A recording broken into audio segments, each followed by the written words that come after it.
Sesudah itu matilah Raja Bani Amon, dan Hanun anaknya menjadi raja menggantikan dia.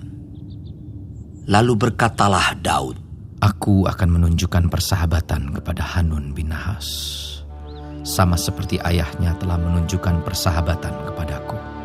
Sebab itu Daud menyuruh menyampaikan pesan turut berduka cita kepadanya dengan perantaraan pegawai-pegawainya karena kematian ayahnya. Tetapi ketika pegawai-pegawai Daud sampai ke negeri Bani Amon itu, berkatalah pemuka-pemuka Bani Amon itu kepada Hanun, tuan mereka, "Apakah menurut anggapanmu Daud hendak menghormati ayahmu, karena ia telah mengutus kepadamu orang-orang yang menyampaikan pesan turut berduka cita? Bukankah dengan maksud untuk menyelidik kota ini, untuk mengintainya dan menghancurkannya, maka Daud mengutus pegawai-pegawainya itu kepadamu?" Lalu Hanun menyuruh menangkap pegawai-pegawai Daud itu. Disuruhnya mencukur setengah dari janggut mereka dan memotong pakaian mereka pada bagian tengah sampai pantat mereka. Kemudian dilepasnya mereka. Hal ini diberitahukan kepada Daud, lalu disuruhnya orang menemui mereka, sebab orang-orang itu sangat dipermalukan. Raja berkata, "Tinggallah di Yeriko sampai janggutmu itu tumbuh, kemudian datanglah kembali." Setelah dilihat Bani Amon bahwa mereka dibenci Daud, maka Bani Amon itu menyuruh orang menyewa dari orang Aram Bet Rehob dan orang Aram dari Zoba 20.000 orang pasukan berjalan kaki, dari raja negeri Maaka 1.000 orang, dan dari orang-orang Top 12.000 orang.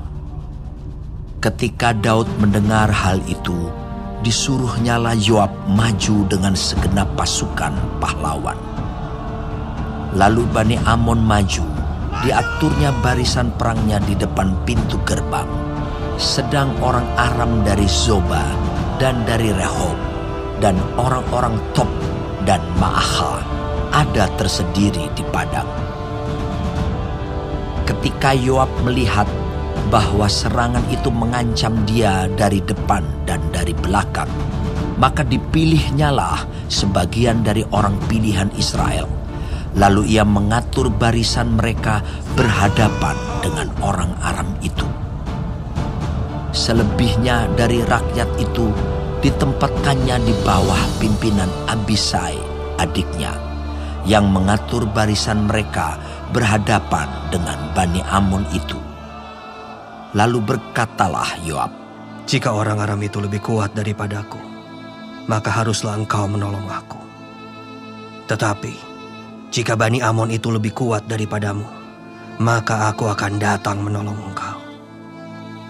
Kuatkanlah hatimu, dan marilah kita menguatkan hati untuk bangsa kita, untuk kota-kota Allah kita. Tuhan kiranya melakukan yang baik di matanya." Lalu Yoab dan tentara yang bersama-sama dengan dia maju berperang melawan orang Aram, dan orang-orang itu melarikan diri dari hadapannya. Ketika Bani Amon melihat bahwa orang Aram sudah melarikan diri, maka mereka pun larilah dari hadapan Abisai dan masuk ke dalam kota.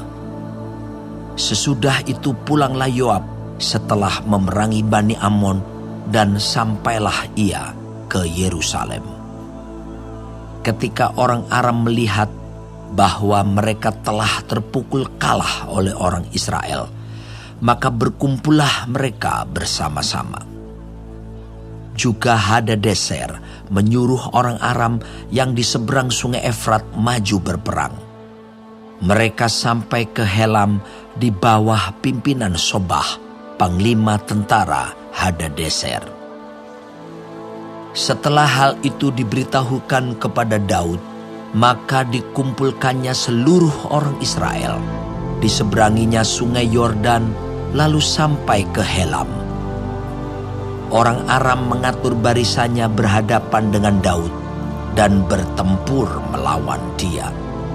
Tetapi orang Aram itu lari dari hadapan orang Israel, dan Daud membunuh dari orang Aram itu 700 ekor kuda kereta dan 40.000 orang pasukan berkuda. Sobah, panglima tentara mereka, dilukainya sedemikian hingga ia mati di sana. Ketika dilihat semua raja yang takluk kepada Hadadezer bahwa mereka telah terpukul kalah oleh orang Israel, maka mereka mengadakan perdamaian dengan orang Israel dan takluk kepada mereka. Sesudah itu takutlah orang Aram memberi pertolongan lagi kepada Bani Amon.